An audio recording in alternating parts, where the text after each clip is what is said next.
에피소드 4 본문 비평의 허상과 사회사본의 통찰. 오늘날 성경 연구에서 본문 비평이라는 개념은 학문적 중립성을 가장하고 널리 사용되고 있습니다. 많은 사람들이 본문 비평을 고대 성경 본문을 비교 분석하여 보다 순수한 원문을 복원하는 도구로 이해하지만 그 실제 내용을 들여다보면 그것은 하나님의 말씀의 권위를 인간 이성 아래로 끌어내리는 철학적 시도에 지나지 않습니다. 그리고 그 중심에는 실체가 없는 히브리어 원문, 이른바 포어라게라는 허상이 놓여 있습니다. 본문 비평학자들은 마소라 본문과 70인역, 즉 LXX 사이에 존재하는 차이를 근거로 고대 번역자들이 마소라 본문과는 다른 히브리어 성경, 즉 포어라게를 가지고 있었다고 주장합니다. 하지만 문제는 지금까지 이 주장에 대한 실증적인 물리적 증거가 전혀 존재하지 않는다는 점입니다. 완전한 형태의 대안적 히브리어 사본은 발견된 적이 없고 LXX와 마소라 본문 간의 차이를 억지로 해석하여 포어라게라는 개념을 만들어낸 것에 불과합니다. 이들이 자주 인용하는 사례는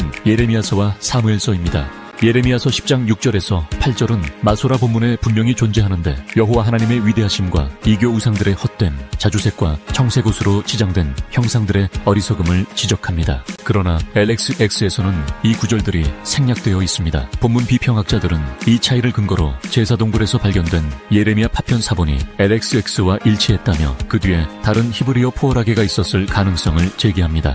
또 다른 예는 사무엘상 17장 4절에서 7절입니다. 여기서 골리앗의 키는 마소라 본문에서는 6규빗반으로 약 2.9m이지만 LXX와 에사큐사마 사해사본에서는 4규빗반 약 2.1m로 줄어 있습니다. 이 수치 차이를 가지고 포어라게가 존재했다는 주장을 펼치지만 이 역시 단편적인 파편 사본에 근거한 것이며 오히려 번역적 단순화나 필사 오류로도 설명될 수 있는 차이입니다. 게다가 이들 사본은 극히 파편적이고 문맥이 단절되어 있어 독립된 히브리어 원문의 존재를 입증하기에는 너무도 부족합니다. 이와 같은 사례들은 본문 비평이 얼마나 불확실한 가정 위에 세워져 있는지를 보여줍니다. 더군다나 제사동굴에서 발견된 이들 사본은 1952년 비공식적으로 유입되었고 베두인들에 의해 발견된 후 상업적 경로로 거래되었으며 출처가 불분명합니다. 일부 문서는 위조 정황까지 드러났고 정밀 분석을 통해 진품이 아님이 확인된 것도 존재합니다. 이렇게 출처가 불명확하고 상태가 불량한 사본을 기반으로 마소라 본문과 다른 본문이 있었다고 주장하는 것은 학문적 엄밀함을 벗어난 억지 해석에 불과합니다. 70인역 자체도 단일한 번역이 아닙니다. 고대 유대인들의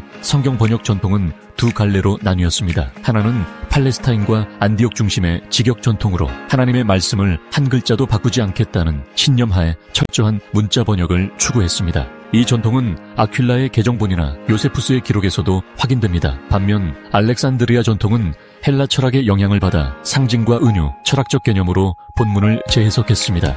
필로는 창세기를 문자적으로 보지 않고 철학적으로 해석했고 오리겐은 헥사플라라는 본문 편집 프로젝트를 통해 문자적 본문을 편집하여 알레고리적 해석에 맞추었습니다. 오늘날 본문 비평학이 기준으로 삼는 사본들은 대부분 이 알렉산드리아 계열의 결과물입니다. 신의 사본, 바티칸 사본, 알렉산드리아 사본 모두가 오리겐의 편집을 반영한 헥사플라 계열입니다. 그런데 본문 비평학자들은 이러한 편집된 결과물을 기준으로 삼아 마소라 본문과 다르다는 이유만으로 그에 맞는 히브리어 원문이 있었을 거니라 추정합니다. 이는 결과를 원인으로 삼는 순환 논리이며 허상을 전제로 또 하나의 허상을 만들어내는 자기 복제적 오류입니다. 이런 흐름을 종교개혁은 단호하게 거부하고 하나님께서 섭리로 보존하신 본문을 회복했습니다. 바로 마소라 본문과 수용 본문, 즉 TRMT 전통입니다. 이 전통은 구약과 신약을 아우르며 교회 역사 전반에 걸쳐 사용되어 온 본문입니다. 사해사본의 발견은 본문 비평학의 허구를 무너뜨리는 결정적 증거였습니다.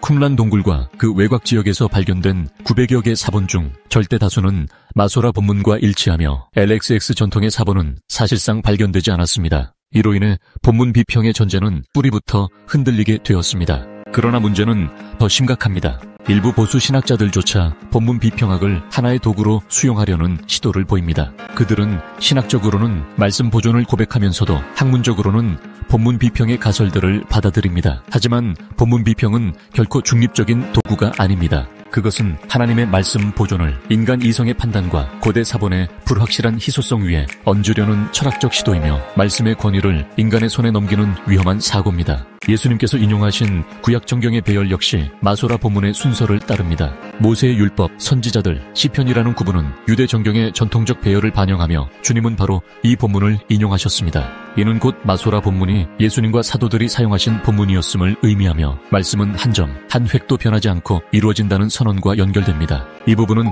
에피소드 5에서 자세하게 다루게 됩니다. 우리는 이 믿음을 붙들어야 합니다. 하나님의 말씀은 조작된 사본들 속에 흩어져 있는 것이 아닙니다. 하나님은 자신의 말씀을 한 흐름 속에서 섭리적으로 일관되게 보존해 오셨습니다. 마소라 본문은 그 명백한 증거이며 이 말씀 보존의 역사적 궤적은 사람의 지식이 아니라 하나님의 손에 의해 유지되어 왔습니다. 신약 본문에 대한 변개와 왜곡의 역사는 제2부에서 이어서 다루게 될 것입니다. 본문 비평의 철학이 신약을 어떻게 손상시켰는지를 통해 우리는 더 분명히 깨닫게 될 것입니다. 하나님의 말씀은 인간의 손으로 재구성되는 것이 아니라 하나님의 권능으로 완전하게 보존된 진리라는 사실을 말입니다. 구독과 좋아요로 다음 강의도 빠르게 만나보세요.